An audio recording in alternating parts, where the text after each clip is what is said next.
Today, I'll show you a simple way to unlock your phone's screen lock or password without losing any data. The best part? It's free and easy, even if you're not a tech expert. Just follow these steps, and you'll be able to unlock any phone hassle-free. Let's get started. You can unlock your phone's screen lock or password using a special code. You will need to press on emergency call, and then you must enter a code.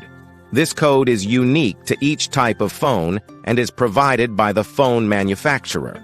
In this video, we're using a code that works specifically for the type of phone we're demonstrating.